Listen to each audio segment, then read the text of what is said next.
തീവ്ര വലതുപക്ഷത്തിന്റെ പ്രതിനിധിയായ, പലപ്പോഴും അത്തരം ആശയങ്ങളുമായി ചാനലുകളിൽ കാണാറുള്ള ശ്രീജിത്ത് പണിക്കർ, അദ്ദേഹം എത്ര മനോഹരമായിട്ടാണ് ആളുകളെ ഭയപ്പെടുത്തുന്ന കളവുകൾ പറയുന്നത്. എങ്ങനെയാണ് നിങ്ങളെപ്പോലെയുള്ള മാധ്യമ പ്രവർത്തകർക്ക് ഇത്ര നിസ്സംഗമായി അത് കേട്ടിരിക്കാൻ കഴിയുന്നത്? രാമദാസ മോനെ, നീ പറയുന്നത്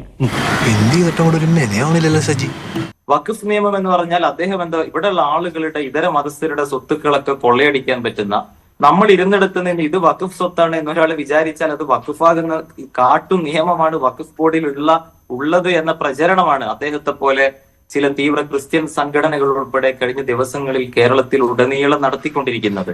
എന്റെ പൊന്നു കുഞ്ഞ ഇക്കാലത്ത് ഒരുത്തനെ വിശ്വസിച്ചൂടാ, വേഷം മാറിയപ്പോ മോഷണം. അങ്ങനെ ഏത് കേസാണ് ഇവിടെ നടന്നിരിക്കുന്നത്? ഇപ്പൊ സമീപകാലത്ത് ചർച്ച ചെയ്യപ്പെടുന്ന മുനമ്പം കേസിന്റെ വസ്തുത അങ്ങനെയാണോ?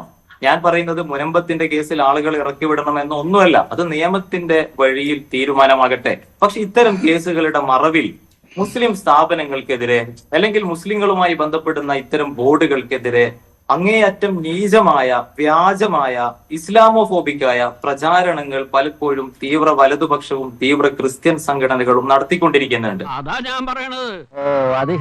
അത്തരം ആളുകൾ തന്നെയാണ് ഈ വഖഫിന്റെ കേസിൽ പോലും മുൻകൈ എടുത്തു നിൽക്കുന്നത്. ഈ മുനമ്പത്തിന്റെ കാര്യത്തിലാണെങ്കിൽ ഇപ്പോഴത്തെ മുഖ്യമന്ത്രി വി ഡി സതീശന്റെ നിലപാടും അത് തന്നെയാണ്. ശ്രീ ജവാദ് മുസ്തഫാവി, ശ്രീ വി ഡി സതീശൻ പറഞ്ഞതും ഇതേ കാര്യം തന്നെയാണ്. വഖഫ് ഭൂമി അല്ല മുനമ്പം എന്നാണ് അദ്ദേഹത്തിന്റെ നിലപാടും. അദ്ദേഹം പ്രതിപക്ഷ നേതാവായിരുന്നപ്പോൾ പരസ്യമായിട്ട് നിലപാടെടുത്തയാളാണ്. അപ്പോൾ അദ്ദേഹവും ഇക്കാര്യത്തിൽ തീവ്ര നിലപാട് സ്വീകരിക്കുന്നയാളാണോ? ആ നിലപാടിന് അന്ന് തന്നെ ഞാൻ ഉൾപ്പെടെയുള്ള ആളുകൾ ചോദ്യം ചെയ്യുകയും ചെയ്തിരുന്നു. കാരണം അദ്ദേഹത്തിന്റെ നിലപാടിനെ ഇവിടെയുള്ള ഇതര മുസ്ലിം ലീഗിലെ പോലും എല്ലാ നേതാക്കളും അംഗീകരിച്ചിട്ടില്ല എന്ന് മാത്രമല്ല, കെ എം ഷാജിയെ പോലെയുള്ള ആളുകൾ തന്നെ അതിനെ തള്ളി പറഞ്ഞിട്ടുണ്ട്. മുനമ്പം വഖഫ് ഭൂമിയാണോ അല്ലേ എന്നത് വി ഡി സതീശനോ പിണറായി വിജയനോ തീരുമാനിക്കേണ്ട ഒന്നല്ല. മുനമ്പം വിഷയത്തിൽ ഞങ്ങളുടെ നിലപാട്, മുനമ്പം വിഷയത്തിൽ യഥാർത്ഥ പ്രതി ഫറൂഖ് കോളേജാണ്. അവരാണ് വഖഫ് ഭൂമി സാധാരണക്കാരായ ആളുകളിൽ നിന്ന് പണം വാങ്ങി വിറ്റത്. അവരെയാണ് ഇതിൽ പ്രതി ചേർക്കേണ്ടത്. അതുമായി ബന്ധപ്പെട്ട കാര്യത്തിൽ, അത് സംരക്ഷിക്കുന്ന കാര്യത്തിൽ ഇവിടെയുള്ള മുസ്ലിം സമുദായത്തിനോ മതേതര സമൂഹത്തിനോ ഒന്നുമില്ലാത്ത ഒരു അമിത താല്പര്യം തീവ്ര വലതുപക്ഷ സംഘടനകൾക്കും തീവ്ര സ്വഭാവമുള്ള ക്രൈസ്തവ സംഘടനകൾക്കും മാത്രം കാണുന്നതിനെ ബി.ജെ.പിയുടെ സംസ്ഥാന വൈസ് പ്രസിഡന്റിന് വഖഫ് ബോർഡിന്റെ സംരക്ഷണത്തിന്റെ കാര്യത്തിൽ ഇത്രയധികം ജാഗ്രത കാണുന്നതിനെ നമ്മൾ അങ്ങേയറ്റം നല്ല മനസ്സോടെ കാണണം എന്ന് പറയുന്നതിൽ പന്തികേടുണ്ട്. മുനമ്പം വഖഫാണെന്ന് ആദ്യമായിട്ട് പറഞ്ഞത് ഒരു ഭീകര പ്രസ്ഥാനത്തിന്റെ ഒരു പത്രമാണ്. ഇന്ന് ആ പത്രം ഇല്ല എന്ന് ഓർക്കണം. അപ്പോൾ വർഗീയവാദികളും ഭീകരവാദികളും ചേർന്ന് ചില മതനിയമങ്ങൾ അടിച്ചേൽപ്പിച്ച് ഇവിടെയുള്ള മനുഷ്യരെ ഇതുപോലെ നിസ്സഹായരാക്കി നിർത്തിയിരിക്കുക. ഞാൻ അതിന്റെ ഇടയിൽ ഒന്ന് ഇടപെടുകയാണ്. അവര് മുനമ്പം വഖഫാണെന്ന് പറയാൻ കാരണം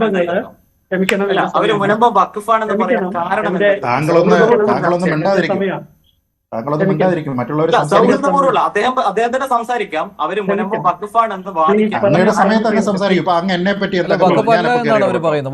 വഖഫല്ല എന്നാണ് ഇവര് പറയുന്നത്. അവിടുത്തെ മുനമ്പം നിവാസികൾ പറയുന്ന വഖഫല്ല എന്ന് വാദിച്ചു വന്ന ആളുകൾ വഖഫാണെന്ന് വാദിക്കാൻ കൊണ്ടുപോകുന്ന പറയാനുള്ള സമയമാണെന്നാണ് എന്റെ വിചാരം. ഇതാണ് ഫാഷിസ്റ്റ് നടപടി. പലപ്പോഴും ഞാൻ ഈ ചാനൽ ഫ്ലോറുകളിൽ പലപ്പോഴും തീവ്ര വലതുപക്ഷത്തിന്റെ ആളുകൾ വന്ന് എന്തൊക്കെയോ വിളിച്ചു പറയുന്നതിൽ നിന്ന് മാറി പോയിന്റ് ബൈ പോയിന്റ് സംസാരിക്കാം. അതുകൊണ്ടാണ് ഞാൻ കൃത്യമായി ഇടപെടുന്നത്. കേരളത്തിന്റെ പ്രചരണങ്ങൾ ഇതാണ് സമാധാന മതത്തിന്റെ ആളല്ലേ? ക്ഷമിക്കൂ. സംസാരിച്ചോളൂ. എന്താണ് അവര് വഖഫാണെന്ന് പറയാനും വഖഫാണെന്ന് പറഞ്ഞാലും സമാധാന മതത്തിന്റെ വക്താവല്ലേ? മറ്റേ ഞങ്ങളല്ലേ വലതുപക്ഷം, ഞങ്ങളല്ലേ ഫാഷിസ്റ്റ്? സമാധാന മതത്തിന്റെ ആള് ഞങ്ങള് ഫാഷിസ്റ്റും അല്ലേ? അപ്പൊ അങ്ങ് മിണ്ടാതിരിക്കും. മാനദണ്ഡങ്ങൾ പറഞ്ഞ് സംസാരിച്ചോളൂ. ഇപ്പൊ ഞാൻ മിണ്ടാതിരിക്കും. സംസാരിക്കുന്നവര് സംസാരിക്കട്ടെ. അങ്ങല്ലല്ലോ, ഞങ്ങളല്ലേ ഫാഷിസ്റ്റ്. അങ്ങ് മിണ്ടാതിരിക്കും. അത് നീ എനിക്കിട്ടൊന്ന് ആക്കിയതാണല്ലോ. ശ്രീജിത്ത് പണിക്കർ, ഇടപെടാൻ ഇവിടെ മറ്റൊരാൾ ഉണ്ടല്ലോ. നിങ്ങൾ അമിതമായ താല്പര്യം കാണിക്കേണ്ടത് പറഞ്ഞ സമയത്ത് മിണ്ടാതിരുന്നതുകൊണ്ട് താങ്കൾ എല്ലായിടത്തും കയറി ഒരുമാതിരി ചൊറിഞ്ഞു വരുന്നുണ്ട് നിന്റെ വർത്താനം കേട്ടിട്ട്. പോലെ ഈ ചർച്ച കൊണ്ടുപോകാൻ പറ്റില്ല. പോലെ പ്രോപ്പർട്ടിയെ വഖഫാക്കുന്നത് പോലെ ഈ ചർച്ച കൊണ്ടുപോകാൻ പറ്റില്ല. അതുകൊണ്ട് മിണ്ടാതിരിക്കും. മറ്റുള്ളവർ സംസാരിക്കട്ടെ. നാശം പിടിച്ച എന്റെ വായൊന്ന് പൊത്തിപ്പിടിക്കണോ? കേൾക്കാൻ വേണ്ടിട്ട് മാത്രമല്ലല്ലോ ഫാദർ പറയുന്നത് എനിക്കും കേൾക്കണം. താങ്കൾ ശരി. മിണ്ടായിരിക്കും. ഫാദർ പറയട്ടെ. ഫാദർ പറയട്ടെ. താങ്കൾ മിണ്ടാതിരിക്കും. ഫാദർ പറയട്ടെ. ഫാദർ ഫാദർ പറയട്ടെ. പറയുന്നത് ഞാനും ഇരിക്കുന്നത്. താങ്കൾ മിണ്ടായിരിക്കും. ഫാദർ ഫാദർ ജോഷി മയ്യ എപ്പോ ഇപ്പോഴത്തെ ഇങ്ങനെ ചിലച്ചുകൊണ്ടിരിക്കും. കലബല കലബല കലബല കലബല. താങ്കൾ കണ്ണടച്ചാൽ താങ്കൾക്കേ ഇരുട്ടാവുകയുള്ളൂ. മറ്റുള്ള ആൾക്കാർക്ക് താങ്കളെ കാണുന്നവർക്ക് ഇരുട്ടാവില്ല എന്നുള്ളത് താങ്കൾ മനസ്സിലാക്കുക. ഇങ്ങനെയുള്ള ഒരു നിയമം ഈ സമയത്ത് ആദ്യമായിട്ട് ന്യൂസ് 18 ഫ്ലോറിലല്ല നമ്മൾ ചർച്ച ചെയ്യുന്നത്. രാജ്യത്ത് മൊത്തം ചർച്ച ചെയ്താണ്, പാർലമെന്റിൽ ചർച്ച ചെയ്താണ്. എത്രത്തോളം മനുഷ്യവിരുദ്ധമാണ് ഈ നിയമം എന്നതിനെ കുറിച്ച് ഇവിടെ നമ്മൾ സംസാരിച്ചതാണ്. അത് മാത്രമല്ല സുപ്രീം കോടതി അത് അംഗീകരിച്ചതുമാണ്. നിന്നെപ്പോലെ വിഷമം എനിക്കുണ്ട്. എക്സാക്ട്ലി. അപ്പൊ ഇവിടുത്തെ ഒരു പ്രധാനപ്പെട്ട പ്രശ്നം ഇനി അതിന്റെ സെക്ഷൻ 43 വേണമെങ്കിൽ താങ്കൾ വായിച്ചു നോക്കിക്കോളൂ. ഇത് ജവാദ് ഇതുകൊണ്ട് തന്നെയാണ് ഞാൻ ചോദിച്ചത്, ഭേദഗതി വന്ന സമയത്ത് നിങ്ങൾ ഏതെങ്കിലും ഭേദഗതിയെ അനുകൂലിച്ചിരുന്നോ എന്ന്. കാരണം നിങ്ങൾക്ക് അനുകൂലിക്കാൻ പറ്റില്ലായിരുന്നു. എക്സാക്ട്ലി. അല്ലെങ്കിൽ ജവാദ് പറയേണ്ടത് ശ്രീജിത്ത് പണിക്കർ കള്ളം പറയുന്നു എന്നല്ല, എന്തുകൊണ്ട് കള്ളം പറയുന്നു എന്ന് പറയണം. അതായത് ഈ പറഞ്ഞിരിക്കുന്നത് ഞാൻ ഉണ്ടാക്കിയിരിക്കുന്നതാണോ അതോ ഇതിന്റെ അർത്ഥം മറ്റൊന്നാണോ എന്ന് പറയണം. ഞാനും അത്യാവശ്യം ഇംഗ്ലീഷ് പഠിച്ചിട്ടുണ്ട്. താങ്കൾ പറയും, നമുക്ക് കേൾക്കാം. ഇവിടെയുള്ള നാട്ടുകാരെല്ലാം കേൾക്കാം. താങ്കളിൽ നിന്നല്ലല്ലോ ആദ്യമായിട്ട് കേൾക്കുന്നത്. പറയും. അപ്പൊ ആ ചോദ്യം തന്നെ പ്രശ്നമാണ്. ഇവിടുത്തെ മുസ്ലിം പണ്ഡിതന്മാർക്ക് വന്നത് വഖഫ് ഭൂമിയല്ല, അവര് കരമടച്ച് താമസിക്കാനുള്ള അനുവാദം നൽകണം എന്ന് എങ്ങനെയാണ് പ്രഖ്യാപിക്കുക? ഇപ്പൊ വഖഫ് ഭൂമി അല്ല എന്നുള്ള തീരുമാനത്തിൽ നിങ്ങൾ എങ്ങനെ എത്തി? അത് വഖഫ് ഭൂമിയാണോ വഖഫ് ഭൂമിയല്ലേ എന്നത് സാങ്കേതികമായി പരിശോധിക്കേണ്ട ഒന്നാണ്.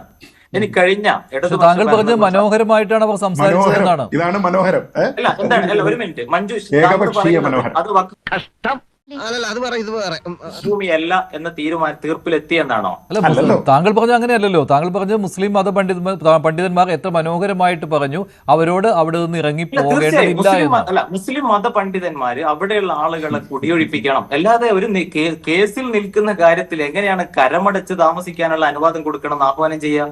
അങ്ങനെ പറ്റുമോ?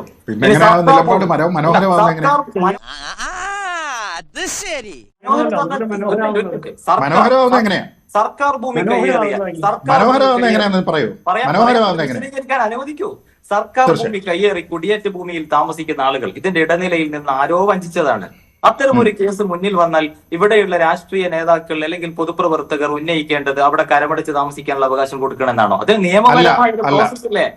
അവരുടെ അഭിപ്രായം മനോഹരമാണെന്ന് ആരും പറയില്ല. അവരെ കുറ്റപ്പെടുത്തുകയല്ല ചെയ്തത്, മറിച്ച് ഇവിടെയുള്ള പലപ്പോഴും കേന്ദ്ര ഭരണകൂടം ചെയ്യുന്നത് പോലെ അത് പൊളിക്കുകയോ അവിടെ ബുൾഡോസർ രാജ് നടത്തുകയല്ലോ. അവരെ നോർത്ത് ഇന്ത്യയിൽ നമ്മൾ കാണുന്നത് പോലെ ക്രൈസ്തവ സഭകൾ നോർത്ത് ഇന്ത്യൻ സംസ്ഥാനങ്ങളിൽ ക്രൈസ്തവ സഭകളും ബുൾഡോസറുകൾ വെച്ച് തകർക്കുന്നത് പോലെയുള്ള സമീപനങ്ങൾ നമ്മൾ ഈ വിഷയം പറയൂ. നോർത്ത് ഇന്ത്യയിലേക്ക് പിന്നെ പോകാം. മുനമ്പത്ത് നിൽക്കും. ഒരു പ്രശ്നമുണ്ട്. കാശ് കൊടുത്ത് ഭൂമി വാങ്ങി സർക്കാരിൽ കരമടച്ചിരിക്കുന്നവര് കുടിയേറ്റക്കാരാവില്ല. കോടതിയുടെ പരിഗണനയിൽ ഇരിക്കുന്ന ഇത്തരം തർക്കഭൂമികളിൽ എവിടെയെല്ലാം അത്തരത്തിലുള്ള തീരുമാനങ്ങൾ ആരെല്ലാം കൈകൊണ്ടിട്ടുണ്ട്? മനോഹരം എന്ന് പറയുന്നത് മാത്രമേ ചോദിച്ചുള്ളൂ. മനോഹരം എന്ന് പറയുന്നത് എന്തുകൊണ്ടാണ്? സാർ ഇതിന് ഉത്തരം കിട്ടുമെന്ന് തോന്നുന്നില്ല. അടുത്ത ചോദ്യം ചോദിക്കും. ഓക്കെ, നിങ്ങൾക്ക് മനോഹരമായിരിക്കും, നാട്ടുകാർക്ക് മനോഹരമല്ല. മനോഹരം എന്നുള്ള ആ ഒരു ടേമാണ്. മനോഹരം എന്ന് പറഞ്ഞത് എന്തിനാന്നുള്ളത് മാത്രമേ ജവാദ് പറഞ്ഞിരിക്കുന്ന അഭിപ്രായത്തിനോട് താങ്കളുടെ അഭിപ്രായത്തിനോട് റെസ്പെക്റ്റേ ഉള്ളൂ. പക്ഷെ ഒരൊറ്റ വ്യത്യാസമേ ഉള്ളൂ. അവരുടെ മുസ്ലിം പണ്ഡിതരെ അങ്ങനെ അഭിപ്രായം പറഞ്ഞിട്ടുണ്ട്. താങ്കൾക്ക് അത് ഹിതകരമാണെങ്കിൽ ആയിക്കോട്ടെ, ഒരു പ്രശ്നമില്ല, തർക്കമില്ല. പക്ഷെ അത് മനോഹരമാകുന്നത് എന്തുകൊണ്ടാണെന്നാണ് രക്ഷയില്ല.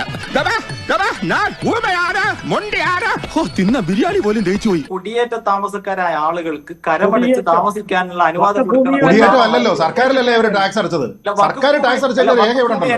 അപ്പൊ എങ്ങനെ കുടിയേറ്റം? ആദ്യം മനസ്സിലാക്കിയിട്ട് സംസാരിക്കും. പണിക്കറോ അല്ലെങ്കിൽ ഫാദറോ അല്ലല്ലോ. അല്ല, ആ അഭിപ്രായം മനോഹരമാണെന്ന് തീരുമാനിക്കുന്നത് നിങ്ങളാണോ?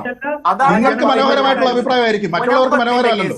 കിളിപ്പാണ് നല്ലത്. എടാ, ദൈവം ഓരോ കാര്യത്തിനും ഓരോരുത്തരെ സൃഷ്ടിച്ചു വിട്ടിട്ടുണ്ട്. അതിന്റെ ഒരു ഉദാഹരണമാണ് നീ. മുനമ്പത്തിന്റെ കേസ് സാങ്കേതികമായി നിയമവ്യവഹാരങ്ങളിലൂടെ പരിഹരിക്കപ്പെടേണ്ട ഒരു പ്രശ്നമാണ്. പൊതുപ്രഭാഷണങ്ങളിലൂടെയോ പരിഹരിക്കുകയും നാട്ടിൽ വീണ്ടും വിദ്വേഷങ്ങൾ വളർത്തുകയും ചെയ്യേണ്ട കാര്യമല്ല. അന്തസ്സുള്ള ഈ സ്ഥാപനത്തിന് ചീത്തപ്പേരുണ്ടാക്കി വെക്കാൻ ഞാൻ സമ്മതിക്കില്ല. അതെന്റെ ഒരു ദൗർബല്യാണ്.